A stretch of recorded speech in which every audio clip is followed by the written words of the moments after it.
Hey Lauren, Professor Ball here. How's it going? For paper number 2, I'm going to be giving you video feedback on your essay, and you'll use this to help you with your next error log. And the first thing I do when I look at your paper is I open it up and I look at MLA format. And you do have everything you need here, but you do need your last name here. So Young 1. Did you do it for page 2? No, Young 2, and so on. All right, so talking to a sad friend. This looks a little bit bigger than the rest of the font, so just make sure this is the same size as the rest of your essay, 12 point. All right, so millions of people suffer from depression in the U.S., and sometimes a lot of us don't really know how to handle a situation when it comes to comforting them. We might be too soft, or we might be too straightforward and not really look at the underlining of this mental illness. Bill Burnett, advocate for mental health awareness, TED Talk, How to Connect with Depressed Friends. Bill suffered from depression throughout his whole life, along with battling addiction and bipolar condition, not really knowing how to deal with it or with others around him. Until years later, Bill was admitted to a psychic ward. That's not quite it, I don't think. I have to check and see how you spell that. Due to taking a large amount of sleeping pills.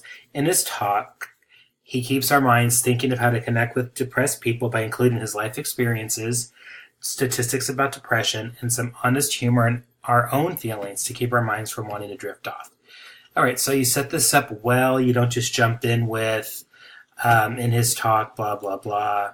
You do offer background, you offer context, you give me the title of the talk and what this guy does and who it is. And then you have a clear thesis here, which is life experiences, statistics, and then humor. So that should be how your paper progresses. Just so you know, for future reference, let me bring this up here. The title of the TED Talk would be in quotation marks. Hold on one second. Would be in quotation marks because it's part of a channel. So I'm going to put just a little note there. And then just, you have an awkward sentence here. In his TED Talk, how to blah, blah, blah. All right. Throughout Bill's speech, he kept us on the edge of our seats by including some of his life experiences. This helped us to understand and maybe relate a little with him. Bill said with no shame, I took too many sleeping pills, and after they treated me for that, they were like, hey, we would love it if, oh, there you go, PSYCH, there you go. That's physic. Okay, you got it there. Hey, we would love it if you would be our guest in the psych ward. Okay, I don't know what this is. You don't need this if this was your, citation, because we already know it's from the TED Talk, How to Connect with Depressed Friends. Okay. Everyone chuckled because of the way he made the psych ward sound. He used this experience to show a little image of what he went through and the kind of real connection he has with depression. This had the audience tuned into his story because not many people are able to talk about their journey because they still might be battling it. But for Bill, he was able to defeat depression and poke a little fun at it. This made some of the audience more comfortable and wanting to hear more about his journey. Okay, good. So he used his own personal experience. That's good. What sound did he make? You mentioned the sound, but you don't tell us what it is. All right. You mentioned Bill, and I'm just going to put here, I don't think he's a friend of yours. So what you'd want to do is be a little more formal and refer to him by his last name or by the mental health advocate. Burnett just doesn't only use his life experience at a psychiatric ward to grab our attention, but he also uses statistics to help really look at the subject to help us better understand and have a great overview of this mental struggle with depression. Okay, he uses statistics, so in your thesis, that's the second thing. Good, so statistics about depression. He mentions in the 2-minute mark about the National Institute of Health.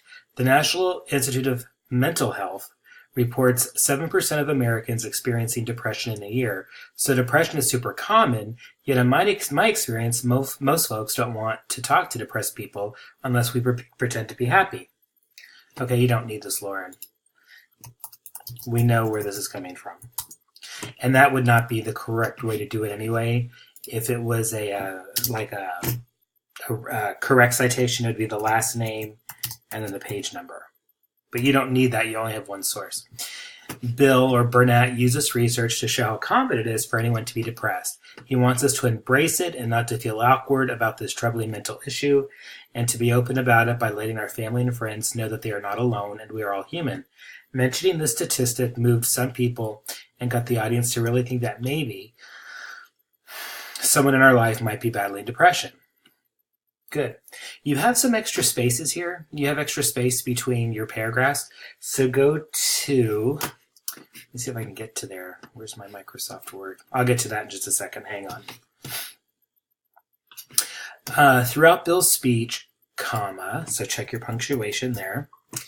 He humors the audience into feeling comfortable about learning how to connect with depressed people. One way he did it was just through common sense. Probably period here.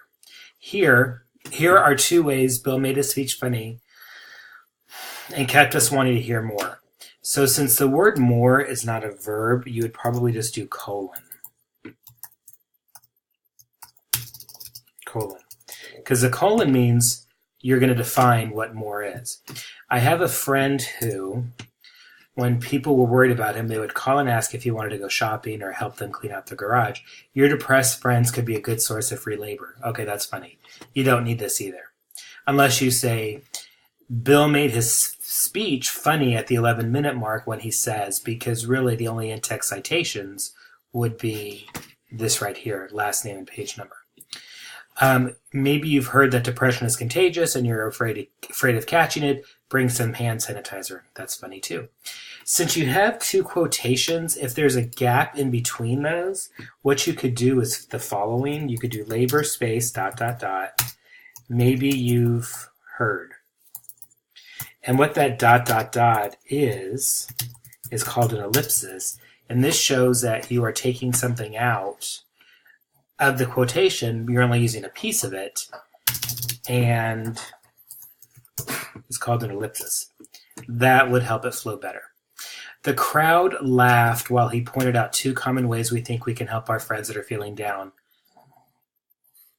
The punctuation would go there, down, comma, but it doesn't help them. Oh, and then just be careful. You want to avoid contractions in college writing. This part had people really thinking along with laughing, and that it is not hard to talk to someone who said they are depressed. Just go and show them they are loved. In the end of his speech, comma, he talked about what really helped him through his own depression, feeling like he belonged, spelling there. He used his experience to connect with the audience and show the kind of feelings we all have are the same and okay. So let me go back to your third point. We've talked about life experiences, statistics, humor, and our own feelings. Okay. All right. So Burnett says, if you talk to a depressed person as if their life is just as valuable, intense, as beautiful as yours, then there's no need to build a bridge between you because you've closed the chasm. Okay, I've talked about that. So capital H, here, comma, he explains there shouldn't be a bridge between happy people and people who are depressed. He explains we all feel sad, and to feeling sad it is okay. It is normal. If we could all reach out to each person by not feeling weird or not knowing how to act around them and just help them feel accepted, and this is minor, this is a lower order concern, accepted, and we are all human, that we care, then we can slowly remove the bridge to depression. He caught the audience off guard by saying what we all really want.